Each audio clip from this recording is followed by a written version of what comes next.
Seasonal వ్యాధుల పట్ల ప్రజలు అప్రమత్తంగా వ్యవహరించాలని మెదక్ జిల్లా కలెక్టర్ రాహుల్ రాజ్ పిలుపునిచ్చారు. తుఫ్రాన్ మున్సిపాలిటీలోని సామాజిక ఆరోగ్య కేంద్రాన్ని కలెక్టర్ రాహుల్ రాజ్ ఆకస్మికంగా తనిఖీ చేశారు. సుమారు గంట సేపు ఆసుపత్రిలోని ఆయా వార్డుల్లో తిరుగుతూ రోగులకు అందుతున్న వైద్య సేవలను నేరుగా అడిగి తెలుసుకున్నారు. అలాగే రోగులకు అందిస్తున్న వైద్య సేవలపై కలెక్టర్ డాక్టర్ల బృందంతో సమీక్ష నిర్వహించారు. ఈ సందర్భంగా ఆయన మీడియాతో మాట్లాడుతూ జిల్లాలో డెంగ్యూ కేసులు పాక్షికంగా ఉన్నాయని, టైఫాయిడ్ కేసులు ఎక్కువగా వస్తున్నట్లుగా తెలిపారు. పరిసరాల పరిశుభ్రతతో పాటు వ్యక్తిగత పరిశుభ్రత ప్రతి ఒక్కరూ పాటించాలన్నారు. 2 నెలల సీజనల్ వ్యాధుల పట్ల ప్రజలు జాగ్రత్తలు తీసుకోవాలన్నారు. కాచి వడపోసిన నీటిని త్రాగడంతో పాటు వేడివేడి పదార్థాలను స్వీకరించాలన్నారు. తుఫ్రాన్ సామాజిక ఆరోగ్య కేంద్రంలో వైద్యులు మెరుగైన సేవలు అందిస్తున్నట్లుగా రోగులు తెలపడంతో సంతోషంగా ఉందన్నారు కలెక్టర్. ఈ కార్యక్రమంలో Toopran RDO Jayachandra Reddy, CHC superintendent Amar Singh పాల్గొన్నారు.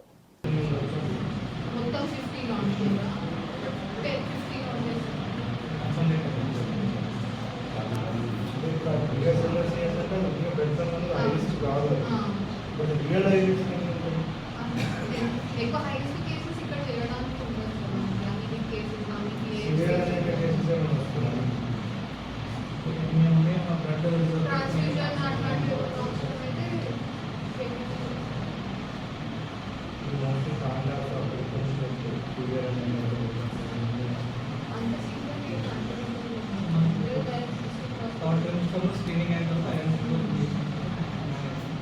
మరీ సివియర్ ఎనీమియా ఉంది, G4 G5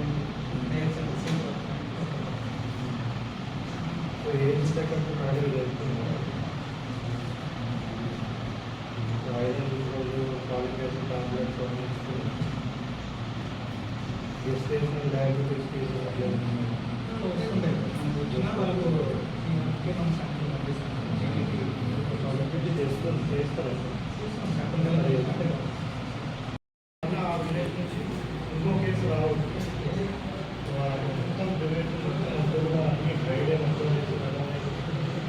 నెక్స్ట్ కేసు నుంచి రావాలి. పోస్ట్ చేస్తూ ఉంటారు.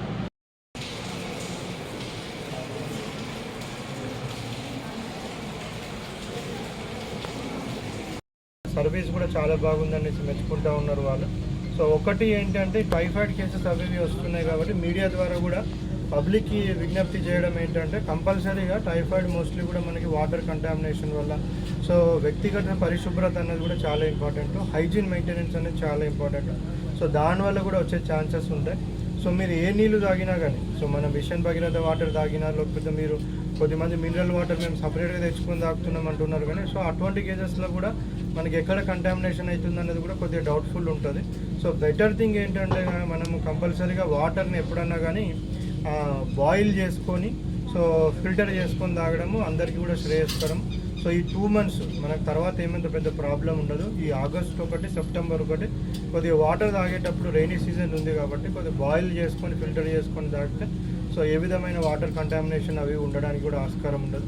అదేవిధంగా ప్రతి ఒక్కరు కూడా టాయిలెట్స్ వాడాల్సిన అవసరం ఉంటుంది. సో మన జిల్లాలో మ్యాక్సిమం అందరూ వాడుతున్నారు. బట్ ఒకటి ఏంటంటే వ్యక్తిగత పరిశుభ్రత కూడా చాలా ఇంపార్టెంట్. సో ఎవరైనా పేషెంట్స్ ఎఫెక్ట్ అయి ఉంటాయి, సపోజ్ టైఫాయిడ్గా ఎఫెక్ట్ అయిన పేషెంట్ ఉన్నాడు, ఆయన వాష్రూమ్కి వెళ్ళినాడు బట్ హ్యాండ్స్ సరిగా వాష్ చేసుకోలేదు, ఆ ఇంటికి వచ్చి మళ్ళీ అన్నీ ముడతా ఉన్నాడు అనేసి అంటే అక్కడ ఉన్న పిల్లలకి వీళ్ళకి కూడా ఎఫెక్ట్ అయ్యే ఛాన్సెస్ ఉంటుంది. సో వాళ్ళు వ్యక్తిగత శుభ్రత పాటించాలా, కంపల్సరీ హ్యాండ్స్ వాష్ చేసుకోవాలి వాష్రూమ్కి వెళ్ళేసి వచ్చినాక. అదేవిధంగా ప్రతి ఒక్కరు ఎఫెక్ట్ అయినా కాకపోయినా కానీ అదొక హ్యాబిట్ లాగా చేసుకోవాలి. అందరు కూడా హ్యాండ్స్ కంపల్సరీగా బిఫోర్ ఈటింగ్ మీల్స్ వాళ్ళందరూ కూడా హ్యాండ్స్ వాష్ చేసుకోవాలి. బాత్రూమ్కి వచ్చినప్పటి నుంచి కూడా వాళ్ళు వాష్ చేసుకోవాలి, అది కంపల్సరీ చేయాలి. ప్లస్ స్కూల్స్లో అన్నింటిలో కూడా ఇప్పుడు ఉన్న ఒక 4-5 పిల్లలు ఉన్నారు. సో వాళ్ళతో కూడా ఇంటరాక్ట్ అయ్యి వాళ్ళ స్కూల్స్లో ఎట్లున్నాయి ఫెసిలిటీస్ అవన్నీ అడిగితే కూడా వాళ్ళు మధ్యాహ్న భోజనం కానివ్వండి, స్కూల్లో శానిటేషన్ కానివ్వండి అంతా కూడా సంతృప్తి వ్యక్తం చేస్తున్నారు. సో ఏం ఇష్యూస్ లేవని చెప్తున్నారు. బట్ అయినా కానీ అవి కూడా ఒకసారి నోట్ చేసుకున్నాము.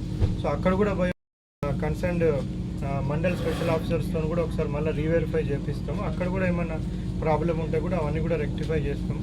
సో లాస్ట్లీ ఏంటంటే పబ్లిక్కి మళ్ళీ ఒకసారి విన్నపం అంటే మీ చుట్టుపక్కల పరిసరాలంతా కూడా పరిశుభ్రంగా ఉంచుకోవాలా, ఎక్కడ కూడా నీళ్లు నిల్వ ఉంచుకోవాల్సిన అవసరం ఉంటుంది. సో చుట్టుపక్కలంతా కూడా పరిశుభ్రత పాటించడం, నీళ్లు నిల్వ లేకుండా చూసుకోవడం, వ్యక్తిగత పరిశుభ్రత హైజీన్ అన్నది చాలా ఇంపార్టెంట్. చూసుకున్నట్టయితే ఏ విధమైన డిసీజెస్ అవన్నీ కూడా మనకి రావడానికి ఆస్కారం ఉండదు. సో ఇవన్నీ కూడా మీరు పాటిస్తారనేసి కూడా ఆశిస్తూ మన జిల్లాలో ఎక్కడ కూడా అవుట్ బ్రేక్ ఏం లేదు. డెంగ్యూ కేసెస్ చాలా తక్కువ ఉన్నాయి, వేరే కేసెస్ కూడా చాలా తక్కువ ఉన్నాయి. సో ఎవరు కూడా భయపడాల్సిన అవసరం లేదు. అన్ని ఫెసిలిటీస్ కూడా ప్రభుత్వం ప్రొవైడ్ చేస్తుంది. ఏమన్నా ఇది వచ్చినా కానీ మనం హ్యాండిల్ చేయడానికి కూడా ప్రభుత్వ యంత్రాంగం, సో జిల్లా వైద్య యంత్రాంగం, సో హాస్పిటల్ డాక్టర్స్ వాళ్ళందరూ కూడా అందరు రెడీగా ఉన్నారు. సో ఎవరు కూడా భయపడాల్సిన అవసరం లేదు. Thank you.